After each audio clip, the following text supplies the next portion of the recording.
Sejam bem-vindos a mais uma leitura diária. A passagem de hoje se encontra no livro de Marcos, do capítulo 11 ao capítulo 13. Jesus entra em Jerusalém. Quando Jesus e os discípulos estavam chegando a Jerusalém, foram até o Monte das Oliveiras, que fica perto dos povoados de Betfagé e Betânia. Então Jesus enviou 2 discípulos na frente com a seguinte ordem: vão até o povoado que fica ali adiante. Logo que vocês entrarem lá, encontrarão preso um jumentinho que ainda não foi montado. Desamarrem o animal e o tragam aqui. Se alguém perguntar por que vocês estão fazendo isso, digam que o mestre precisa dele, mas o devolverá logo. Eles foram e acharam um jumentinho na rua, amarrado perto da porta de uma casa. Quando estavam desamarrando o animal, algumas pessoas que estavam ali perguntaram: "O que é que vocês estão fazendo? Por que estão desamarrando o jumentinho?" Eles responderam como Jesus havia mandado, e então aquelas pessoas deixaram que os 2 discípulos levassem o animal. Eles levaram o jumentinho a Jesus e puseram as suas capas sobre o animal. Em seguida, Jesus o montou. Muitas pessoas estenderam as suas capas no caminho e outras espalharam no caminho ramos que tinham cortado nos campos. Tanto os que iam na frente como os que vinham atrás começaram a gritar: "Hosana a Deus! Que Deus abençoe aquele que vem em nome do Senhor! Que Deus abençoe o reino de Davi, o nosso pai, o reino que está vindo! Hosana a Deus nas alturas do céu!" Jesus entrou em Jerusalém, foi até o templo e olhou tudo em redor, mas como já era tarde, foi para o povoado de Betânia com os 12 discípulos. Jesus e a figueira. No dia seguinte, quando eles estavam voltando de Betânia, Jesus teve fome, viu de longe uma figueira cheia de folhas e foi até lá para ver se havia figo. Quando chegou perto, encontrou somente folhas, porque não era tempo de figos. Então disse à figueira que nunca mais ninguém coma das suas frutas. E os seus discípulos ouviram isso. Jesus no templo. Quando Jesus e os discípulos chegaram a Jerusalém, ele entrou no pátio do templo e começou a expulsar todos os que compravam e vendiam naquele lugar.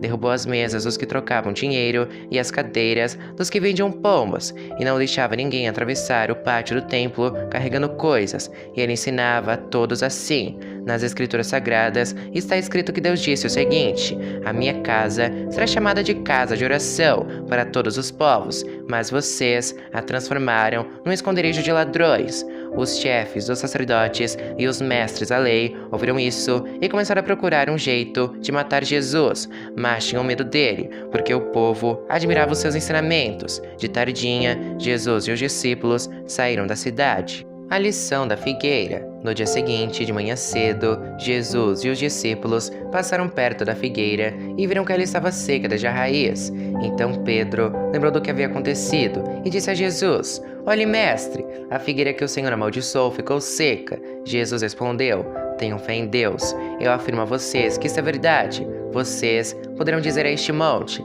levante-se e jogue-se no mar. Se não duvidarem no seu coração, mas crerem que vai acontecer o que disseram, então isso será feito.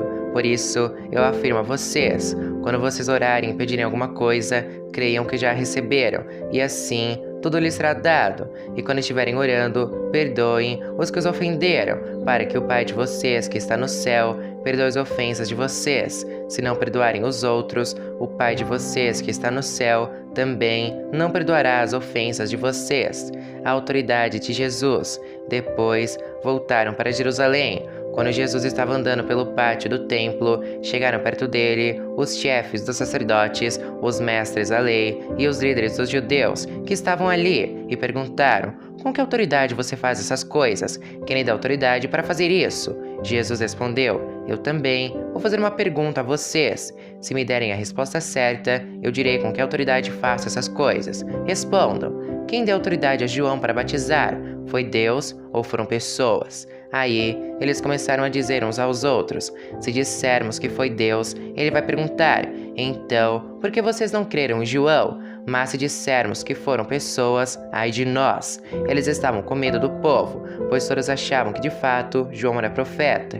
Por isso responderam: "Não sabemos." "Então, eu também não digo com que autoridade faço essas coisas", disse Jesus. Capítulo 12. Os lavradores maus. Depois, Jesus começou a falar por meio de parábolas. Ele disse: certo homem fez uma plantação de uvas e pôs uma cerca em volta dela. Construiu um tanque para pisar as uvas e fazer vinho, e construiu uma torre para o vigia. Em seguida, arrendou a plantação para alguns lavradores e foi viajar. Quando chegou o tempo da colheita, o dono enviou um empregado para receber a sua parte. Mas os lavradores agarraram o empregado, bateram nele e mandaram de volta sem nada. O dono mandou mais um empregado, mas eles bateram na cabeça dele e o trataram de um modo vergonhoso. E ainda outro foi mandado para lá, mas os lavradores o mataram. E o mesmo aconteceu com muitos mais. Uns foram surrados e outros foram mortos. E agora, a única pessoa que o dono da plantação tinha para mandar lá era o seu querido filho. Finalmente, ele mandou, pensando assim: meu filho, eles vão respeitar. Mas os lavradores disseram uns aos outros: este é o filho do dono, ele vai herdar a plantação. Vamos matá-lo, e a plantação será nossa. Então agarraram o filho e o mataram, e jogaram o corpo para fora da plantação. Aí Jesus perguntou: e agora? O que é que o dono da plantação vai fazer? Ele virá, matará aqueles homens e entregar a plantação a outros lavradores. Vocês não leram que as escrituras sagradas dizem: a pedra que os construtores rejeitaram veio a ser a mais importante de todas. Isso foi feito pelo Senhor, e é uma coisa maravilhosa. Os líderes judeus sabiam que a parábola era contra eles e quiseram prender Jesus, mas tinham medo do povo. Por isso, deixaram Jesus em paz e foram embora. A pergunta sobre os impostos. Depois, mandaram que alguns fariseus e alguns membros do partido de Herodes fossem falar com Jesus, a fim de conseguirem alguma prova contra ele. Eles chegaram e disseram: mestre, sabemos que o Senhor é honesto e não se importa com a opinião dos outros. O Senhor não julga pela aparência, mas ensina a verdade sobre a maneira de viver que Deus exige. Diga, é ou não é contra a nossa lei pagar impostos ao imperador romano? Devemos pagar ou não? Mas Jesus percebeu a malícia deles e respondeu: por que é que vocês estão procurando uma prova contra mim? Traga uma moeda para eu ver. Eles trouxeram, e ele perguntou: de quem são o nome e a cara que são gravados nessa moeda? Eles responderam: são do imperador. Então Jesus disse: deem ao imperador o que é do imperador, e deem a Deus o que é de Deus. E eles ficaram admirados com Jesus. A pergunta sobre a ressurreição. Alguns saduceus, os quais afirmam que ninguém ressuscita, chegaram perto de Jesus e disseram: mestre, Moisés escreveu para nós a seguinte lei: se um homem morrer e deixar a esposa sem filhos, o irmão dele deve casar com a viúva para terem filhos, que serão considerados filhos do irmão que morreu. Acontece que havia 7 irmãos. O mais velho casou e morreu sem deixar filhos. O segundo casou com a viúva e morreu sem deixar filhos. Aconteceu a mesma coisa com o terceiro. Afinal, os 7 irmãos casaram com a mesma mulher e morreram sem deixar filhos. Depois de todos eles, a mulher também morreu. Portanto, no dia da ressurreição, quando todos os mortos tornarem a viver, de qual dos 7 a mulher vai ser esposa? Pois todos eles casaram com ela. Jesus respondeu: como vocês estão errados, não conhecendo nem as escrituras sagradas, nem o poder de Deus. Pois quando os mortos ressuscitarem, serão como os anjos do céu, e ninguém casará. Vocês nunca leram no livro de Moisés o que está escrito sobre a ressurreição? Quando fala do espinheiro que estava em fogo, está escrito que Deus disse a Moisés: eu sou o Deus de Abraão, o Deus de Isaque e o Deus de Jacó. E Deus não é Deus dos mortos, e sim dos vivos. Vocês estão completamente errados. O mandamento mais importante. Um mestre da lei que estava ali ouviu a discussão, viu que Jesus tinha dado uma boa resposta e por isso perguntou: qual é o mais importante de todos os mandamentos da lei? Jesus respondeu: é este: escute, povo de Israel, o Senhor nosso Deus é o único Senhor. Ame o Senhor seu Deus com todo o coração, com toda a alma, com toda a mente e com todas as forças. E o segundo mais importante é este: ame os outros como você ama você mesmo. Não existe outro mandamento mais importante do que esses dois. Então, o mestre da lei disse a Jesus: muito bem, mestre, o Senhor disse a verdade. Ele é o único Deus, não existe outro além dele. Devemos amar a Deus com todo o nosso coração, com toda a nossa mente e com todas as nossas forças, e também devemos amar os outros como amamos a nós mesmos, pois é melhor obedecer a estes 2 mandamentos do que trazer animais para serem queimados no altar e oferecer outros sacrifícios a Deus. Jesus viu que o mestre da lei tinha respondido com sabedoria e disse: "Você não está longe do reino de Deus." Depois disso, ninguém tinha coragem de fazer mais perguntas a Jesus. A pergunta sobre o Messias. Quando Jesus estava ensinando no pátio do templo, perguntou: "Como podem os mestres da lei ensinar que o Messias é descendente de Davi? Pois Davi, inspirado pelo Espírito Santo, escreveu: O Senhor Deus disse ao meu Senhor: Sente-se do meu lado direito, até que eu ponha os seus inimigos debaixo dos seus pés." O próprio Davi chama o Messias de Senhor. Portanto, como é que o Messias pode ser descendente de Davi? Jesus e os mestres da lei.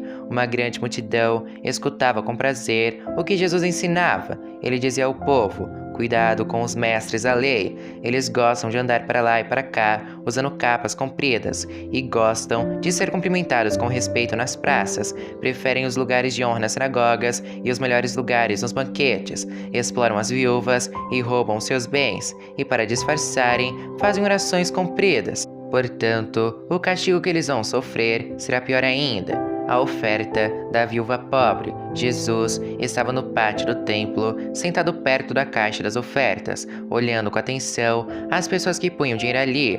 Muitos ricos davam muito dinheiro. Então, chegou uma viúva pobre e pôs na caixa 2 moedinhas de pouco valor. Aí, Jesus chamou os discípulos e disse: "Eu afirmo a vocês que isso é verdade. Esta viúva pobre deu mais do que todos, porque os outros deram do que estava sobrando. Porém ela, que é tão pobre, deu tudo o que tinha para viver." Capítulo 13. Jesus fala da destruição do templo. Quando Jesus estava saindo do pátio do templo, um discípulo disse: "Mestre, veja que pedras e edifícios impressionantes." Jesus respondeu: "Você está vendo estes enormes edifícios? Pois aqui não ficará uma pedra em cima da outra. Tudo será destruído. Perseguições e sofrimentos." Jesus estava sentado no Monte das Oliveiras, olhando para o templo, quando Pedro, Tiago, João e André lhe perguntaram em particular: "Conte para nós, quando é que isso vai acontecer? Que sinal haverá para mostrar quando é que todas essas coisas vão começar?" Então, Jesus começou a ensiná-los. Ele disse: "Tomem cuidado para que ninguém engane vocês, porque muitos vão aparecer fingindo ser eu e dizendo: 'Eu sou o Messias,' e enganarão muitas pessoas. Não tenham medo quando ouvirem um barulho de batalhas ou notícias de guerras. Tudo isso vai acontecer, mas ainda não será o fim. Uma nação vai guerrear contra outra e um país atacará outro. Em vários lugares haverá tremores de terra e falta de alimentos. Essas coisas serão como as primeiras dores de parto. Vocês precisam ter cuidado, porque serão presos, levados aos tribunais e serão chicoteados nas sinagogas. Por serem meus seguidores, vocês serão levados aos governadores e reis para serem julgados, e falarão a eles sobre o Evangelho, pois antes de chegar o fim, o Evangelho precisa ser anunciado a todos os povos. Quando prenderem e entregarem vocês às autoridades, não fiquem preocupados antes da hora com o que irão dizer. Quando chegar o momento, digam o que Deus lhes der para dizer, porque as palavras que disserem não serão de vocês mesmos, mas virão do Espírito Santo. Muitos entregarão seus próprios irmãos para serem mortos, e os pais entregarão os filhos, e os filhos ficarão contra os pais e os matarão. Todos odiarão vocês por serem meus seguidores, mas quem ficar firme até o fim será salvo." O grande sofrimento. E Jesus continuou: "Vocês verão um grande terror, no lugar onde não deveria estar." Que o leitor entenda o que isso quer dizer. Então, os que estiverem na região da Judéia, que fujam para os montes. Quem estiver em cima da sua casa, no terraço, que fuja logo e não entre para pegar nada. E quem estiver no campo, que não volte para casa, a fim de buscar as suas roupas. Ai das mulheres grávidas e das mães com criancinhas naqueles dias. Orem a Deus para que isso não aconteça no inverno, porque naqueles dias haverá um sofrimento tão grande como nunca houve desde que Deus criou o mundo, e nunca mais acontecerá uma coisa igual. Porém, o Senhor diminuiu esse tempo de sofrimento. Se não fosse assim, ninguém seria salvo. Mas por causa do povo que Deus escolheu para salvar, esse tempo já foi diminuído. Portanto, se alguém disser para vocês, vejam, o Messias está aqui, ou o Messias está ali, não acreditem, porque aparecerão falsos profetas e falsos messias, que farão milagres e maravilhas para enganar, se possível, até o povo escolhido de Deus. Prestem atenção, eu estou lhes dizendo tudo isso antes que aconteça a vinda do Filho do Homem. Jesus disse: depois daqueles dias de sofrimento, o sol ficará escuro e a lua não brilhará mais, as estrelas cairão do céu e os poderes do espaço serão abalados. Então o Filho do Homem aparecerá descendo nas nuvens com grande poder e glória. Ele mandará os anjos aos quatro cantos da terra e reunirá os escolhidos de Deus de um lado do mundo até o outro. A lição da figueira. Jesus disse ainda: aprendam a lição que a figueira ensina. Quando seus ramos ficam verdes e as folhas começam a brotar, vocês sabem que está chegando o verão. Assim também, quando vierem acontecer essas coisas, fiquem sabendo que o tempo está perto, pronto para começar. Eu afirmo a vocês que isso é verdade. Estas coisas vão acontecer antes de morrerem todos os que agora estão vivos. O céu e a terra desaparecerão, mas as minhas palavras ficarão para sempre. O dia e a hora. E Jesus terminou dizendo: mas ninguém sabe nem o dia, nem a hora em que tudo isso vai acontecer, nem os anjos do céu, nem o Filho, mas somente o Pai. Vigiem e fiquem alertas, pois vocês não sabem quando chegará a hora. Será como um homem que sai de casa e viaja para longe, mas antes de ir, dá ordens, distribui o trabalho entre os empregados e manda o porteiro ficar de vigia. Então vigiem, pois vocês não sabem quando o dono da casa vai voltar, se será à tarde, ou à meia-noite, ou de madrugada, ou de manhã. Se ele chegar de repente, que não encontre vocês dormindo. O que eu lhes digo, digo a todos: fiquem vigiando.